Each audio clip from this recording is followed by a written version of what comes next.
ইসলামী bank চলে বাংলাদেশ ব্যাংকের নিয়মে এবং শরিয়া ভিত্তিক নিয়মে।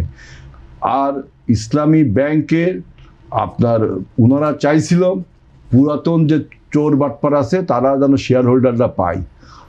জামাত ইসলাম এইটা চাইছিল। আমরা ব্যাংক রেজুলেশন আইন বিল আকারে তুলিনি এই কারণে যাতে আপনার এস আলম সহ আরও যে চোর বাটপাররা আছে তারা যেন এই ব্যাংকের শেয়ার হোল্ডার না হতে পারে। আর দুই নম্বর কথা, সেলিম ভাই যেভাবে কথা বলতেছে আমার এখন কিছু কথা বলতে হয়।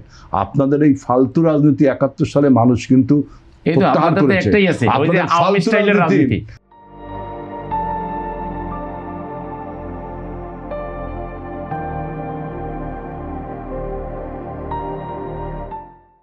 আওয়ামী ভাষা বয়ান আপনি আওয়ামী বয়ান ছাড়া ভালো কিছু আছে? ৮৬ সালে মানুষ আবার চলে গেলেন এক জায়গায় আবার কাজের কথা বলেন। টিআইবি যা বলছে এটা বলেন না, টিআইবি যে রিপোর্ট দিল ওটা বলেন না।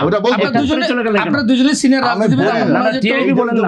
আপনারা দুজনে আপনি বললেন টিআইবি নিয়ে প্রশ্ন আর হেরা ভাই চলে গেল এক এক করে। আপনারা একজন আরেকজনকে কথা বলতে দেন। সেজন্য তো মানুষ সেলিম ভাই আমার বন্ধু মানুষ, তার সাথে মনির একটা তর্কবাদ দিচ্ছে। আমি ভাবিনি আমার সাথে তর্ক, সে বলক আমাকে বলতে দেন। আপনার কথার জন্য আমি বলছি যে মেয়র দাঁড়াইছেন জামাতের আমির, আপনি প্রধান এইখানে, সে আপনার কথাবার্তায় এমন ধরনের আমার কথা তো জাজ আপনি করবেন না, এটা পাবলিক করবে। যে ভয় আপনি দেখাচ্ছেন আপনি বলেন আমিও বলি, অসুবিধা নাই। শিরে আপনি ভাই কিছু খাইয়েন, শেষ করেন আমার কথাটা বলতে দেন। ৭১ সালে আপনাকে জনগণ প্রত্যাখ্যান করেছে না, এখন যে কথাবার্তা বলতেছেন ৮৬ সালে একবার প্রত্যাখ্যান করেছে, ৯৬ সালে একবার প্রত্যাখ্যান করেছে, ২০২৪ সালে আপনাদের প্রত্যাখ্যান করেছে এবং ভবিষ্যতে কি প্রত্যাখ্যানের অপেক্ষা করেন। কারণ কি জানেন, দেখেন আমরা বলি যে সর্বশক্তিমান আল্লাহর প্রতি আস্থা এবং বিশ্বাস, এটা কিন্তু আমাদের ১ নম্বর পয়েন্ট।